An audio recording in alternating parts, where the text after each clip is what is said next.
Ayan guys, mga master, mga anglers, good morning. Adong ta sa tong spot.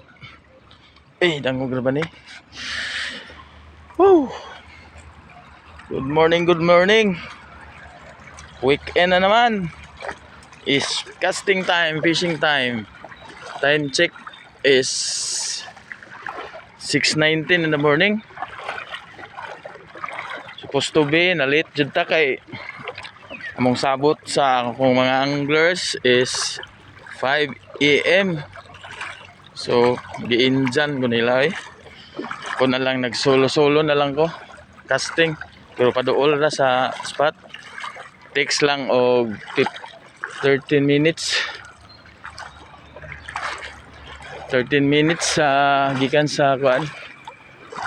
Medyo lapok. Tagbilaran padong dire. Yan atong mga master atong man pero moapas kay ka tug siguro balik mo na itong spot. Low tide.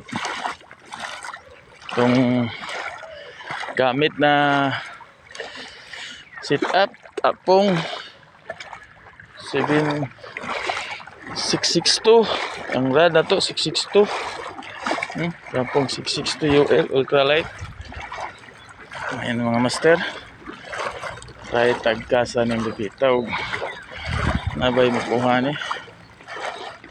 itong reel is same pareha gapon UB 3000 series.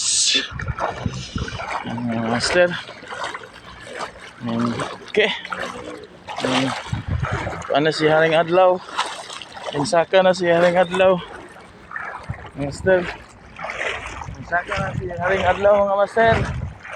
6:20 in the morning si Haring Adlaw nagpakita na. Mga master, casting taron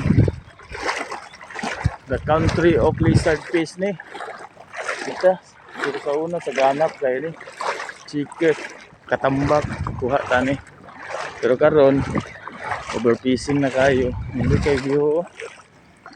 What a nice view picture sa ta nas kayo no tagnaan asa nabitan ni mga master tara highway. Lapit lang to pang tambal kato sa mga master picture ta sa sunrise.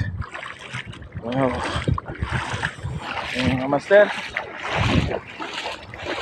shout out ko sa atong mga followers nga way hunong suporta sa atong video. Shout out ni Brad Tito Hay from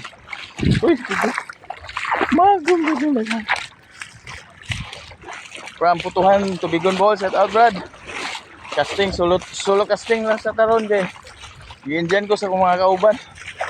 Makamata siguro to or nakamata pero may balik og tug kay tugnaw man. Kita kay nakaandam naman ta. So ato na lang ning padayunan doon na. So update na lang tayo mga master ha sa atong huli karon sa atong yatag karong adlaw. Master, tige, peace on, peace off.